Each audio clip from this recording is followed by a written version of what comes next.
നിങ്ങൾ social media addiction ഉള്ള ഒരാളാണ്, അല്ലെങ്കിൽ നിങ്ങൾ ഫോൺ അഡിക്ഷൻ ഉള്ള ഒരാളാണ്, നിങ്ങൾക്കത് ഒഴിവാക്കാനേ പറ്റുന്നില്ല.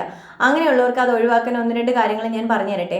ഒന്നാമത്, നിങ്ങൾ ഏത് സമയം ഏത് സോഷ്യൽ മീഡിയ അല്ലെങ്കിൽ ഫോണാണോ TV ആണോ എന്താണ് കൂടുതൽ ഉപയോഗിക്കുന്നത്, എത്ര സമയം ഏതൊക്കെ കാര്യങ്ങളാണ് നിങ്ങൾ കാണുന്നത് എന്നുള്ളതൊന്ന് ട്രാക്ക് ചെയ്യുക. അപ്പോൾ നിങ്ങൾക്ക് തന്നെ നിങ്ങളെപ്പറ്റി ഒരു ബോധം വരും. നിങ്ങൾ എത്ര മണിക്കൂറാണ് യാതൊരു കാര്യവും ഇല്ലാതെ ഡെയിലി സോഷ്യൽ മീഡിയയിലും ഫോണിലും ഇങ്ങനെയുള്ള കാര്യങ്ങളിൽ സ്പെൻഡ് ചെയ്യുന്നതെന്നുള്ളത്, യാതൊരു ഉപയോഗവും ഇല്ലാതെ. രണ്ടാമത്, നിങ്ങൾക്ക് ആ ഒരു അഡിക്ഷന് പകരം നിങ്ങൾക്ക് അതിനേക്കാൾ ഇഷ്ടമുള്ള വേറെ എന്തെങ്കിലും ഒരു കാരണം കണ്ടെത്താം. പതുക്കെ പതുക്കെ നിങ്ങൾക്ക് ഈ അഡിക്ഷൻ മാറ്റാം. ഇനി ഫോൺ ഒരു നേരവും ഉപയോഗിക്കാൻ പറ്റാതിരിക്കുന്ന ഒരാളാണെങ്കിൽ ആദ്യം നമുക്ക് ഒറ്റ ദിവസം കൊണ്ടത് മാറ്റാൻ പറ്റില്ല. പകരം അതിൻ്റെ നോട്ടിഫിക്കേഷൻസ് ഒക്കെ ഒന്ന് മ്യൂട്ട് ചെയ്ത് വെക്കുക.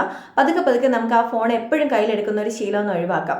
ഇനി ഒരു കാരണവശാലും അത് ഒഴിവാക്കാൻ പറ്റാത്തവരാണെങ്കിൽ, നമ്മൾ വീട്ടിൽ കൂടുതൽ സമയം സ്പെൻഡ് ചെയ്യുന്ന നമ്മുടെ സമയത്ത്, അല്ലെങ്കിൽ നമ്മുടെ വീടുകളിൽ കൂടുതൽ സമയം ഇരിക്കുന്ന സമയത്ത് നമ്മുടെ അടുത്ത് നിന്ന് ഇത് വേറെ ഏതെങ്കിലും ഒരു സ്ഥലത്തോ അല്ലെങ്കിൽ വേറൊരു റൂമിലോ 1-2 മണിക്കൂറൊന്ന് മാറ്റി വെക്കുക. പതുക്കെ പതുക്കെ നമുക്ക് എന്താണ് ഈ സോഷ്യൽ മീഡിയ അല്ലെങ്കിൽ ഫോൺ എന്നുള്ള ഈ ഒരു അഡിക്ഷനിൽ നിന്നൊന്ന് മാറി നിൽക്കാവുന്നതാണ്.